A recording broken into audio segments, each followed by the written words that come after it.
Legendary actress Joan Crawford dies alone, leaving behind a controversial will with a sting in its tail. Crawford's lawyer reveals a shock no one is expecting. It was to hurt us. There was an implication that we had done something unspeakably wrong.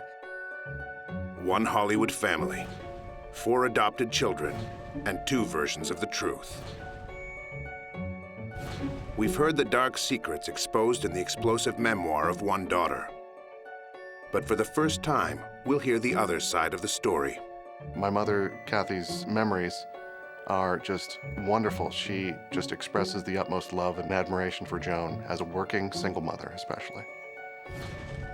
Raising the question, who is the real Joan Crawford?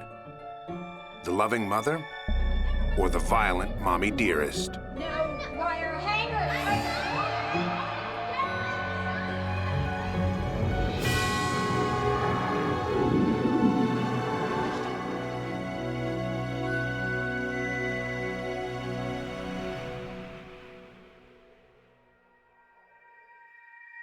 May 10th, 1977. Movie star Joan Crawford dies in New York City, age 71.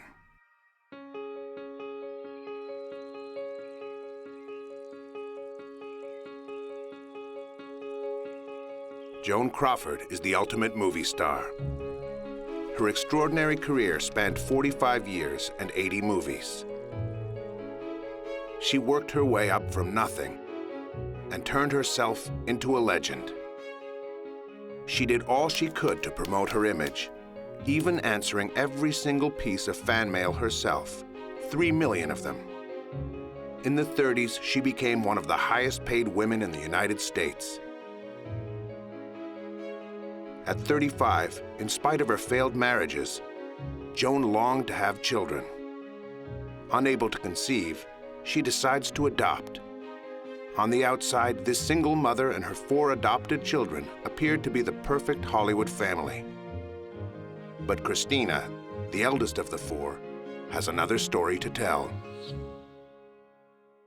Christina lives far apart from her mother in Los Angeles, California. Yes, thank you. I'll be there. The news of Joan's death does not come as a surprise.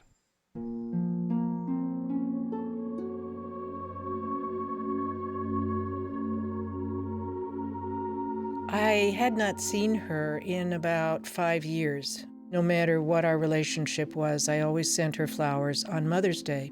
I had this really strange, sad feeling, and I thought, oh my goodness, I wonder if she is all right.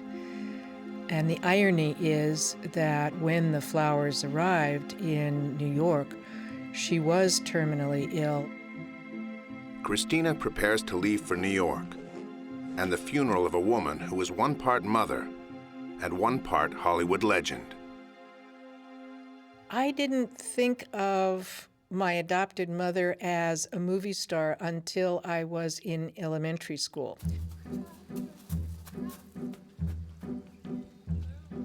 Other children would be asking me if they could get a signed photograph of Joan Crawford.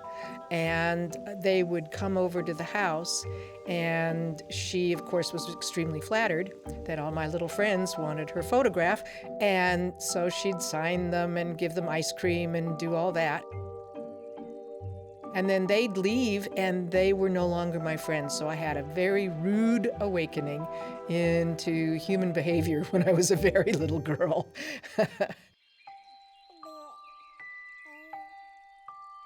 Christina is 4 when baby Christopher is brought to Joan Crawford's Brentwood, California home in 1943. He was the cutest, chubbiest little guy that you ever saw in your life, and I fell totally in love with him. We looked like we were brother and sister all of our lives.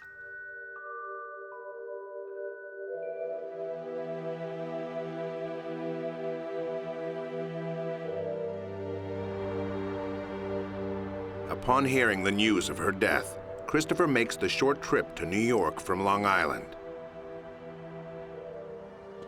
As close as he was, he had not spoken to his mother for more than 15 years.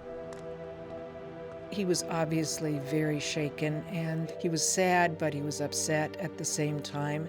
So it was difficult. Christina, Christopher. Joan had searched long and hard to adopt twins. Finally, Kathy and Cindy joined the Crawford family in 1947. They were several years younger than Christina and Christopher. And unlike their older siblings, they forged a close and loving relationship with their adoptive mother.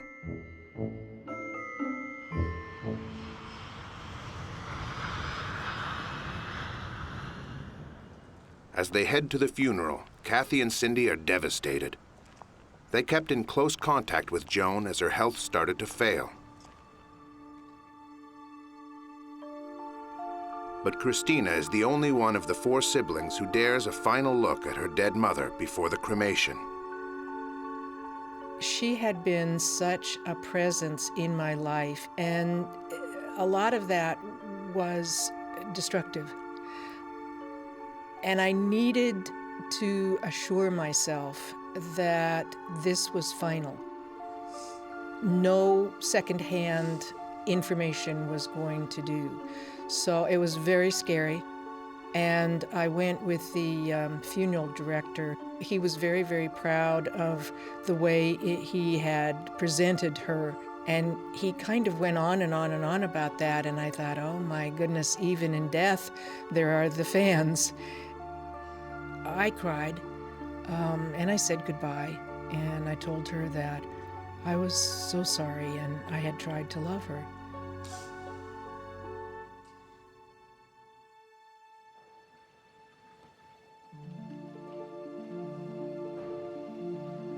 Joan's fans are united in grief, but her family is falling apart. The twins, Kathy and Cindy, have very rarely spoken publicly. However, Kathy's son, Casey Lalonde, who was 5 at the time of Joan Crawford's death, has decided to speak on behalf of his mother. My recollection about my mother, Kathy, and her interaction with Christine and Christopher at the funeral, I think there was a definite coldness between them. I'm not sure. It could have been at least 5 or 6 years, at least, since my mother, Kathy, had seen Christina, and probably much longer since she had seen Christopher. So you can definitely understand the separation that was apparent at the funeral for sure. The 4 children come together a few days later for the reading of the will. 2 of them are in for a nasty surprise. No one was expecting it. There was complete shock and awe in the room.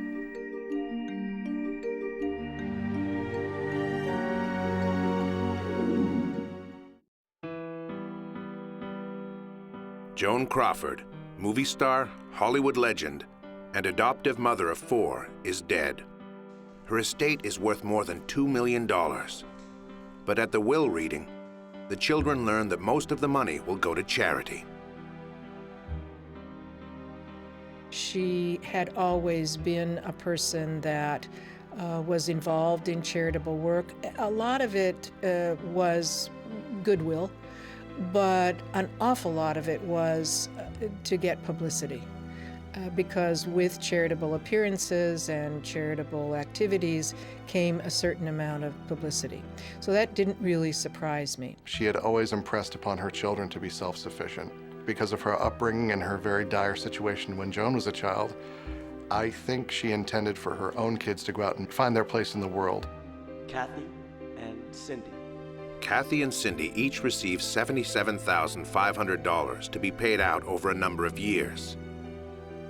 Kathy also receives most of Joan's personal property. Cindy had been left much, much less, and that sort of surprised me also, because they had, I thought, always been treated as pretty much equals, but that certainly wasn't the case in the will. I don't recall any ill will or any misgivings or feelings of betrayal by Cindy to my mother, Kathy, or to Joan. Small sums are given to each of the 4 grandchildren and 6 or 7 close friends and associates, including Betty Barker, Joan's longtime confidential secretary, who receives $35,000.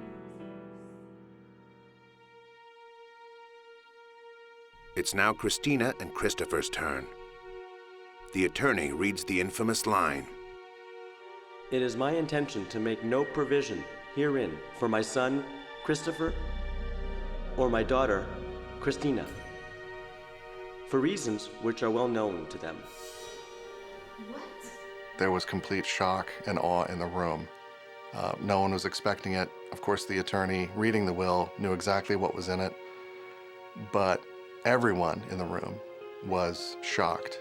It was to hurt us because there was an implication that we had done something wrong, something unspeakably wrong.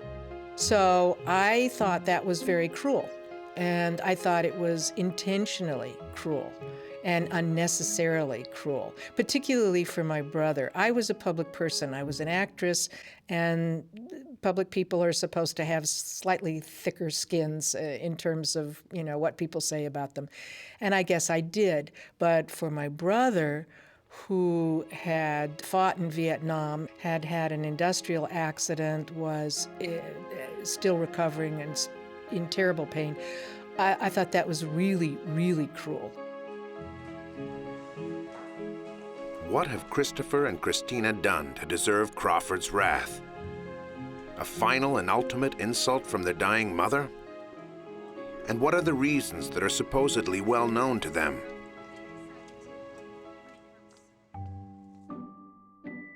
In 1940, Joan Crawford's new family is off to a good start. She appears to be the happiest mother on earth when she adopts Christina. She showers her with lavish birthday parties. These never-before-seen home movies were found in Crawford's belongings by Casey Lalonde. Christina's probably 3 or 4 years old. It's wartime, mind you. It's World War II, so everything's rationed. Joan set up literally a circus or carnival in the backyard at her Brentwood house for Christina's birthday. It's just astounding what kind of a production is put on for Christina's birthday. My birthday parties were probably more extraordinary for everybody else than for me. Unfortunately, I didn't know most of the children because we were pretty secluded and protected.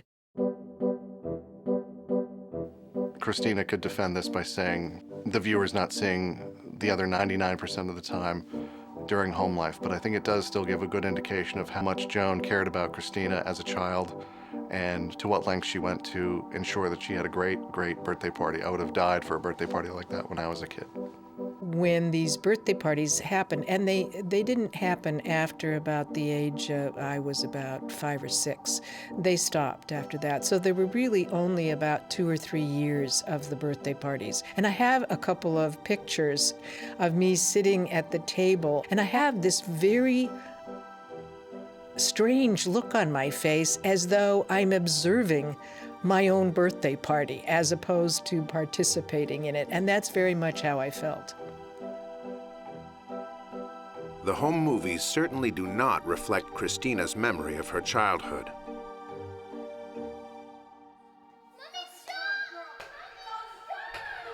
She paints a picture of an abusive mother and of family violence. The spankings happened very often, particularly in the afternoon and evening when she was drinking. Of course, I didn't put those two things together until I was a little older. She would take whatever was at hand. So if it was a hairbrush, it was a hairbrush. If it was a book, it was a book. But it was also her hand. She would slap you across the face. I was actually a bit bruised, scratched.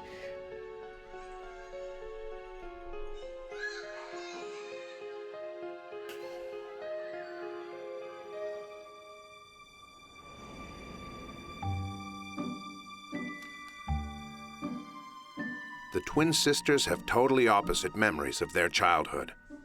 especially during the 4 years of Joan's fourth marriage to Al Steele, CEO of the Pepsi-Cola Company. Well, my mother, Kathy, would always talk about, in just loving terms, about her life with her adoptive mother, Joan Crawford. My mother would tell us about traveling the world with Joan. She'd film in England. They'd go on vacation to San Moritz, especially during the time when Al Steele and Joan Crawford were married. They would open bottling plants all over the world, South America, Europe.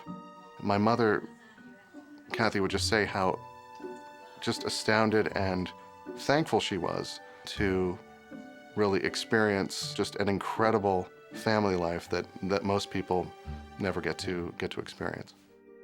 You're in my house. You will follow my rules. Christina tells a very different tale, one of violence, abuse, and neglect that eventually reaches the point of no return. It was like looking into the eyes of a wild animal. And I thought, I am going to die.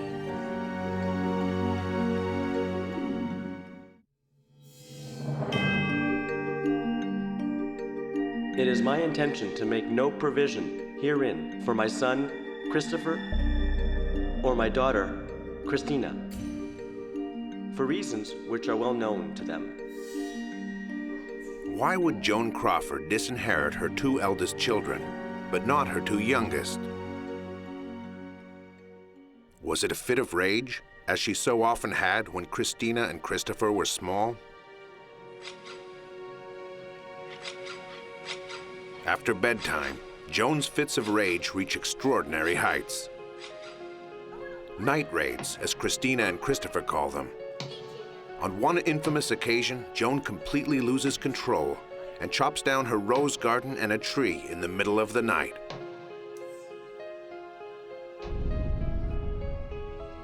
What is this? I'm sorry. Wire hanger.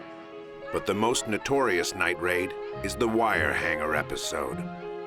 She was screaming.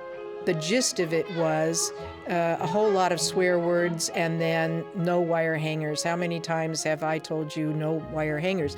Well, the wire hangers came from the cleaners. So once we got them back in the closet, we were supposed to change them to padded or crocheted fancy hangers. And not all the time did that happen. So she threw every single piece of clothing out of the closet. No wire hanger.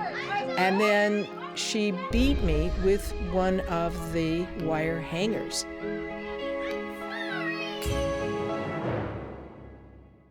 Violent, alcoholic, and practiced in psychological terror, Joan does not seem to be a natural mother. Why would she adopt 4 kids? According to Kevin Thomas, longtime Los Angeles Times movie reviewer who knew Joan well, it might have been an attempt to boost her flagging career.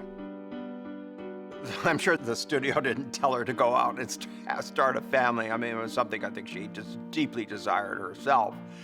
But it did fit in with the World War II of home front image, where the studios and the fan magazines were doing layouts of domesticity, like Bing Crosby might be flipping a hamburger or something for one of his sons or something, you know. In Joan's instances, when she did the appearances with the children, it was orchestrated to death. The children had to be absolutely perfectly dressed, and they had to be, you know, exceedingly polite and exceedingly grateful to everything said by her guests. It was this image of bountiful, unending happiness and joy, you know.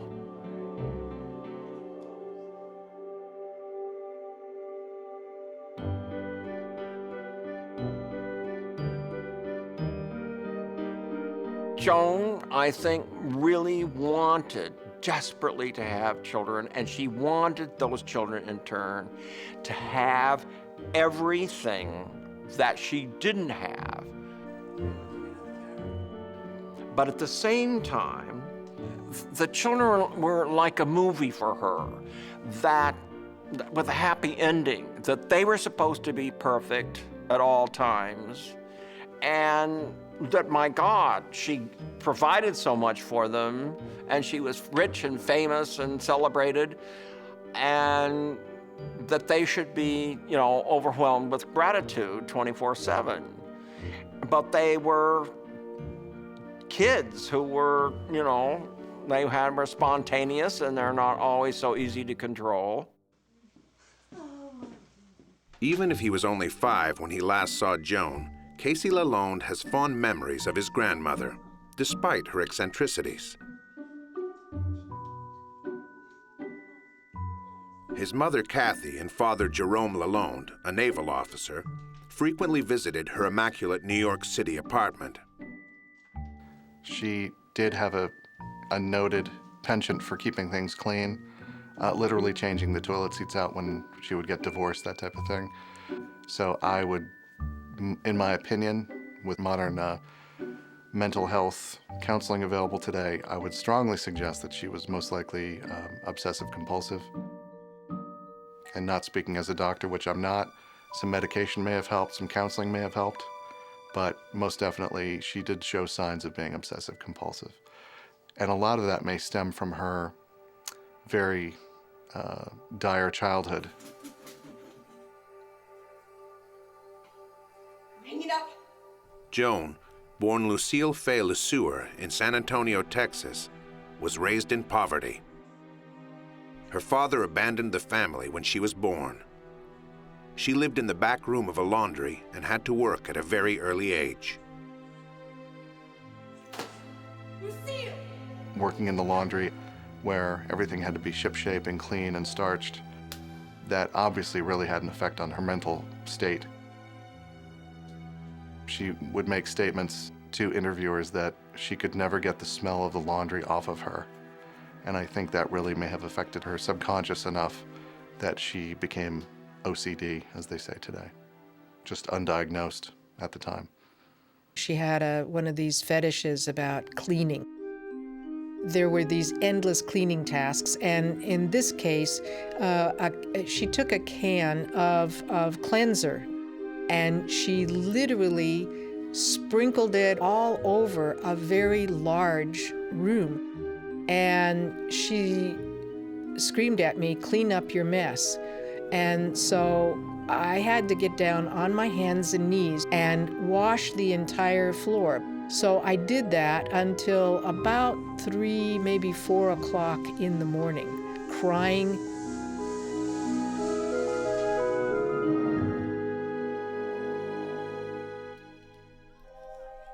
Joan had a harness custom made to keep Christopher in bed. Christina says he wore it from the time he was a baby until he was sent to boarding school in 2nd grade. It was extremely cruel, and it was to show who was in control. Christina, go to bed. Everything in that house was about who is in control. Not to defend child rearing from the 1940s, but Christopher had a habit of running away and leaving the bed at night and going outside. I would defend Joan in saying that she was just trying to find a way to keep him inside the house at night, and that crazy harness idea, it didn't last very long. She stopped using it almost immediately because it didn't work, is true, but it was a different time, and we have to give Joan just a little bit of credit for trying to do her best as a parent. It was a combination of physical pain and psychological, emotional humiliation for both of us. And I think in some strange way that I can't completely explain, it created an unshakable, unbreakable bond between the two of us for the rest of our lives.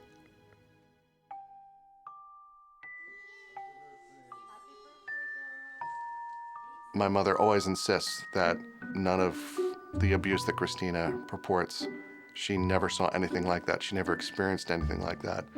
And my Aunt Cindy as well has expressed publicly that she has never witnessed nor experienced anything at all like what Christina purports. It's quite clear that the 2 younger daughters were able to have a much warmer and more successful relationship with her. Kathy Lalonde has gone on records saying wonderful things, you know. I mean, she had changed, evolved. And I think that Joan's life was much happier when the younger children came along.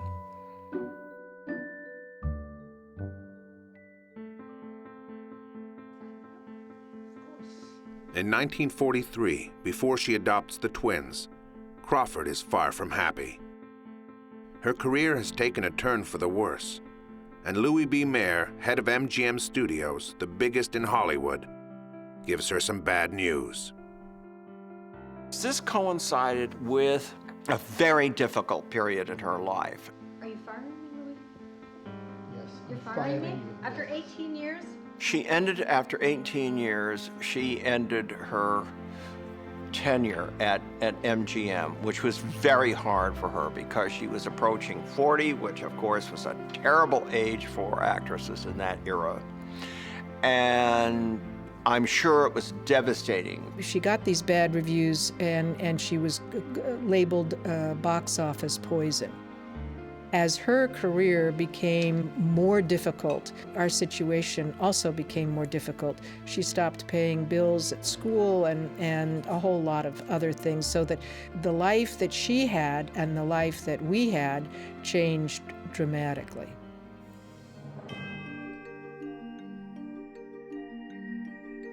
But Christina and Christopher are getting older and preparing to rebel against the force of nature that is their movie star mother. It will lead to a defining moment for the two older children, and finally provide a reason for their shocking disinheritance. They called me and I said, wait a second, he's in adult jail, he's a juvenile, you're not supposed to do that. Okay, did anybody read any books this weekend? Christina, daughter of Hollywood legend Joan Crawford, suffers under a regime of harsh discipline and abusive violence. She is pleased to be sent off to boarding school. Chadwick is a school filled with celebrities' kids. Former teacher Bob Martin remembers Christina well. She was bright, got along with all the students, never had any difficulties with Christina. And I would say that she was an all-around nice person, likable by other people, and attentive in class and wanting to do well.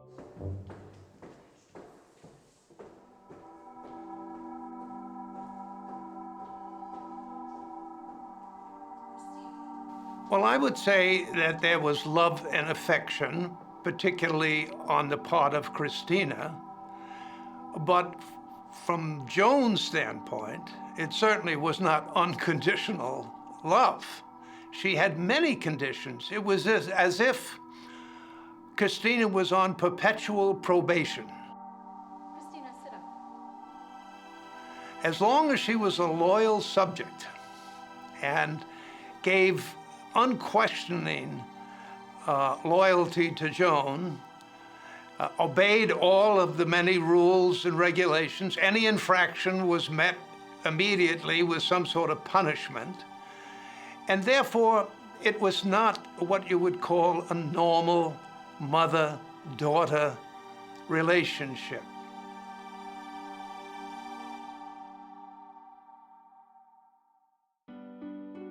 It doesn't take long for Joan Crawford's career to pick up after she is fired from MGM. Only 2 years later, in 1945, she wins an Oscar for Mildred Pierce. Work is abundant, and in 1952, she is nominated for Sudden Fear. But her revitalized career does nothing to improve the relationship with her eldest daughter. The violence reaches a peak when a drunk Joan gets into an argument with a defiant 13-year-old Christina. What I think she really wanted to do is make me cry, but I couldn't give her that satisfaction. That was the horrible situation between us. So I went into another room to try and get away from her, and she followed me, and she threw me down. She got on top of me, and she choked me. And I saw a look in her eyes that I we'll never forget. It was like looking into the eyes of a wild animal. And I thought, I am going to die. Somebody in the house heard her screaming, and somehow she managed to pull her off of me. Joan calls the police to teach her daughter a lesson. A juvenile officer shows up. He said, your mother says that you're uncontrollable and that she can't handle you anymore, and we have to take you away. I said, are you kidding me? And he said, no, but why don't you tell me your side of the story? He finally, after I finished speaking, there was a long silence, and he said, I'm really, really sorry, but there's nothing I can do to help you. And he said, I don't want to take you to juvenile hall because you're not a street kid. You're not going to survive there. So he said, my advice to you is to try to stay out of the way, keep your mouth shut, and survive until you're 18 years old, and then get the hell out of here.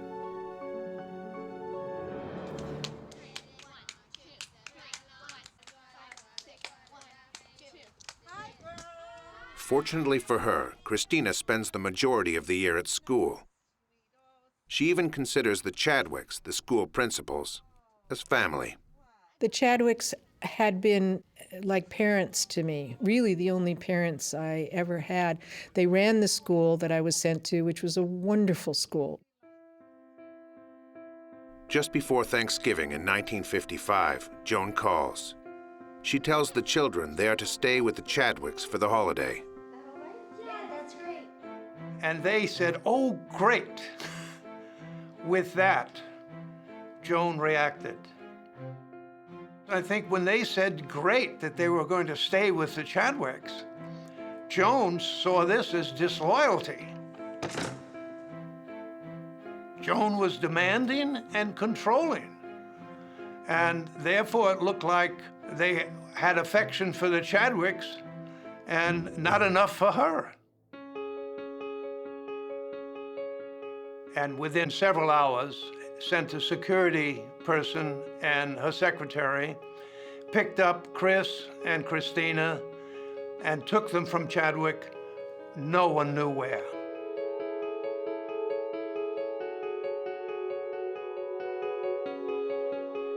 Betty Barker and an armed bodyguard whisk Christina away from Christopher and her friends.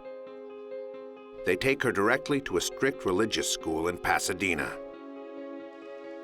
After some weeks had passed, I got a phone call at home.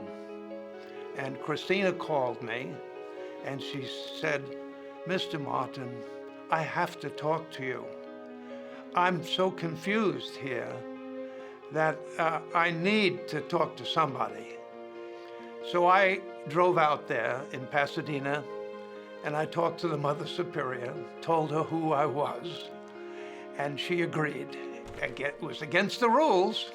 Christina said, please don't tell anybody where I am because I'm not allowed to tell anybody.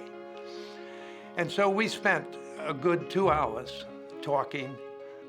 She wanted to know where Chris was. I didn't know either. None of her friends knew where she was. And we sort of reasoned together about it and sort of hang in there. Things will work out eventually. Abducted and virtually imprisoned in a strange environment, Christina contemplates the unthinkable. I hated being there. I mean, I actually did try to kill myself. But the principal was a woman by the name of Sister Benigna, and I think truly saved my life because she talked to me literally endlessly. And particularly after I tried to commit suicide, she really understood that I was in serious trouble. I was basically imprisoned on top of that mountain, and I knew it and she knew it. And eventually she learned what had truly happened and made life, which was really impossible, she made it bearable. And I shall be forever grateful to her. Christopher Crawford is a quiet boy. But after finding out he is adopted, he repeatedly runs away from home, searching for his real mother and father. As a teenager, Christopher becomes increasingly defiant, and he's labeled a problem child. It's very well understood today that there are certain abused children that tend to run, flee. My brother was one of those children that developed a pattern of running away. He went with some boys from his school. One of them took the teacher's car for a joyride. And of course they got in trouble. Of course they did. They didn't go very far, but they did get in trouble.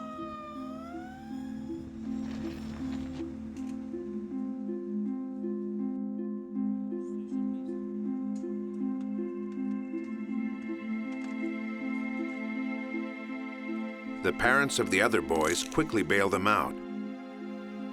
But Joan decides not to intervene on her son's behalf. Christopher, who is just 16 years old, is forced to stay in a jail for adults. They called me and I said, wait a second, he's in adult jail, he's a juvenile, you're not supposed to do that. And they said, well, we have no facility and somebody has to be his guardian and somebody has to get him, and I was not 21. Barely 18, Christina, who had moved out of her mother's house, takes matters into her own hands. She is determined to free her brother. I went to legal aid, and because I had no money whatsoever. And I found a legal aid attorney. God bless him wherever he is. He was just a miraculous angel in our life. And he stuck with us the entire time. It took months and months. We found the judge and we went and I talked to the judge for more than an hour. And he told me that she was afraid of him, my brother. And I said, that doesn't make any sense. All he's ever tried to do is get away from her. Christina finally convinces the judge to release Christopher from Joan's custody and let him live with her.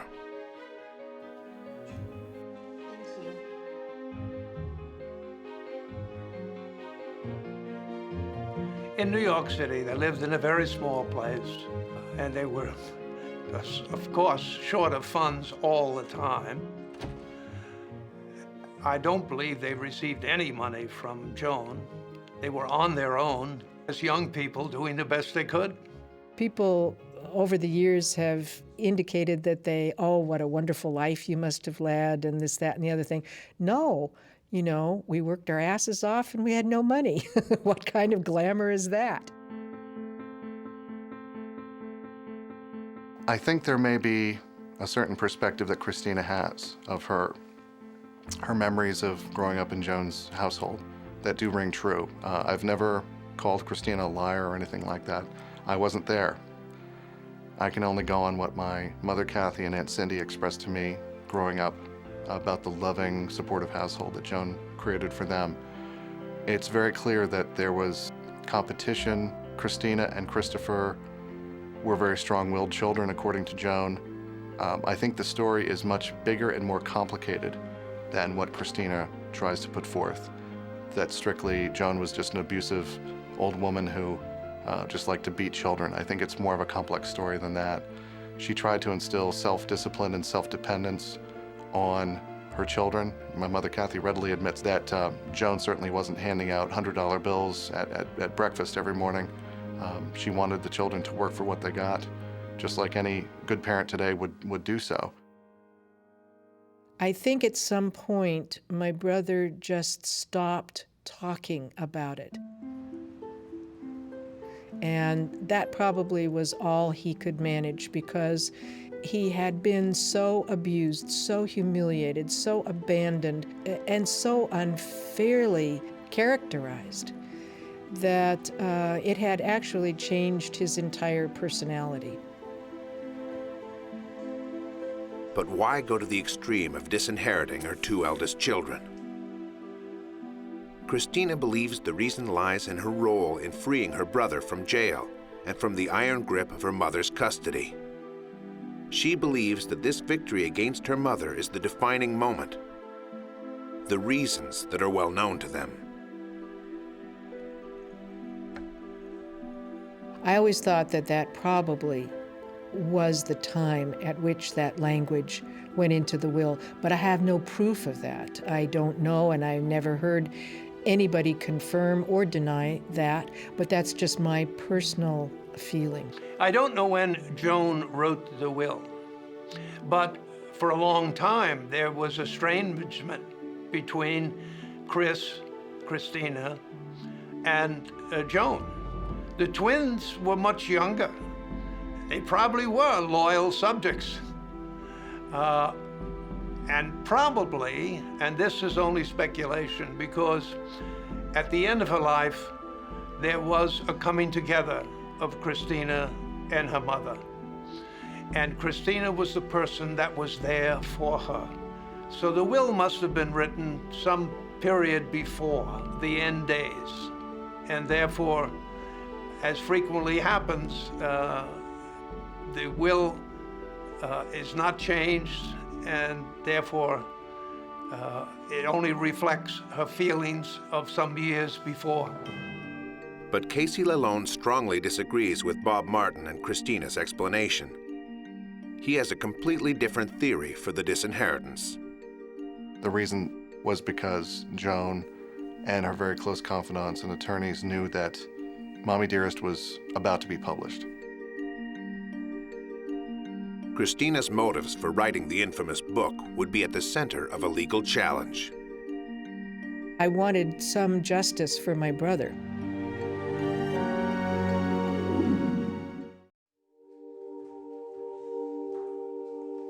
After the reading of the will, Christina and Christopher Crawford, feeling hurt and rejected by their adoptive mother, decide to fight back. I decided to sue the state because I wanted some justice for my brother. He had served in Vietnam honorably. It was a terrible experience. He was wounded twice, and he came back, and then he worked as a lineman. He had an industrial accident, and he was out of work for a long time, and he was having a really difficult time. I mean, not that he'd ever had an easy life, believe me, but now it was really, really difficult, and he was married, and I just decided that it was just totally unfair. Christina and Christopher hire a lawyer. But in order to sue the estate, they need a legal reason acceptable to the court. They find two. First, they argue that Joan Crawford was not of sound mind and memory due to her heavy drinking. And secondly, that there was unlawful influence on the part of Jerome Lalonde and his wife Kathy to change the will in their favor. The will was changed about 6 months before her death, and it coincided with the same chronological time that the Lalondes were visiting New York on a regular basis, and then the will was changed to her benefit, completely over and above what her sibling was going to get. So the difference between what the two girls were going to get was enough to convince the authorities that the case had enough merit to at least hear. My mother just completely denies the fact. From obviously growing up with my mother, there is no way in the world that she would ever conspire to do anything like that against anyone. If you believe the allegations by Christina, you would think that Kathy would have received more money than $77,500 out of a $2 million estate. So I think that claim is kind of outrageous. To avoid any more publicity, Cindy and Kathy decide not to fight. Christina and her brother will receive an equal payment to theirs. I believe that my mother chose to put a settlement offer through mostly to kind of stop any humiliation and embarrassment that a court battle would have brought. Everything would have been put on public display. Everyone would have had to testify. And I think my mother was just and still is such a private person that she did not want to put all the family's business out during a court case for the public to view. Only $27 of the $77,500 remained. once the attorneys and taxes were paid. I took nothing. I never asked for anything. I never wanted anything. I only wanted it for my brother to get some kind of justice. And we did that. And I thought that was the absolute end of it. Casey Lalonde strongly disagrees with the notion that Joan had cut out Christina and Christopher from her will after Christopher's court case 20 years before. He thinks that Christina brought it on herself by writing the account of her childhood. Mommy Dearest. It just so happens that Joan passed away, and Christina waits a year or so until it's published. But since Joan knew that the book was forthcoming, that was the only defense mechanism that she had, was to eliminate her and Christopher from the will. And it's very clear because the new will was drafted in October 1976, and that was about the timing that news of Mommy Dearest was out there. Other witnesses agree with Casey. Charlotte Chandler, Joan's biographer, conducted lengthy interviews with Crawford just before her death. Chandler says that Joan knew her daughter was writing a book. She thought that Christina was using her name strictly to make money. But Christina is adamant. Not only did she start writing after her mother's death, but to begin with, it was just a personal diary, a reaction to her mother's will. The writing of Mommy Dearest had absolutely nothing to do with the will and disinheritance. What it had to do with was the language of the disinheritance, not the money, where it said, both of my brother and myself, for reasons that are well known to them. I think that's the language. And I decided these are the reasons that are well known to them, and I'm going to write it. And that's what I did. So I had no thought of it being published. I was working in corporate America. I had finished graduate school, and I was not in show business. So this had nothing to do with show business as far as I was concerned. And I had never published a book before, so I didn't know anything about that. She cried through much of it. The dam finally burst. All the things, the slings and arrows that she'd suffered, suddenly came to a head. It was something that was good for her, but it was difficult. What she wrote came right from the heart, not fiction. She didn't exaggerate. She did it for herself. A few months later, friends of Christina suggest that she submit her journal to a publisher they know. And the rest is history. The publication of Mommy Dearest devastated my mother, Kathy. To my knowledge, my Aunt Cindy, was also just hurt incredibly by the allegations put forth in the book. They claim they never experienced anything at all like what Christina puts forth in the book. They fully supported and defended their mother. You are responsible for what you do. Truth is the greatest libel. And therefore, if you feel as a reader that Joan's image has been damaged, it's something that she did herself. And therefore, it's difficult to agree that it's all Christina's fault for writing this. Today, Christina Crawford, a pioneer in making family violence an issue of national concern, owns a restaurant and is a county commissioner. Vietnam veteran Christopher's second marriage lasts 30 years until his death in 2006. He does try to reconnect with his mother to show her his newborn child, but she refuses to see him. Cindy, also deceased, had 2 children. After her divorce, money got scarce, and at one point, she even lived on welfare. Kathy works as a teacher's aide for most of the 90s. Also divorced, she decides in 1993 to sell Joan's Oscar for $68,500. we may never know who Joan Crawford, the quintessential movie star, really was, or what she really did, or why she disinherited 2 of her children. Was she a loving mother, or the violent and abusive mommy dearest depicted in Christina Crawford's memoirs? No matter what you believe about Mommy Dearest, either the book or the movie, Joan was much more than just what Christina Crawford thinks of her. She had a stellar career. She was a leading pioneer in Hollywood. She was a single mother before single mother was even known to exist as a phrase. She was an astute businesswoman. She became one of the first, if not the first, female on a board of directors for a major company in the country at PepsiCo. And she was just a trailblazer for women, not only in Hollywood, but in the business world. So there is much more to Joan Crawford than what Christina Crawford remembers from her childhood. Well, of course, the book is my autobiography. It's not a biography of a movie star. It is my personal experience as a child growing up in terror most of the time. So I tell people that there is a difference between the public person and the private person.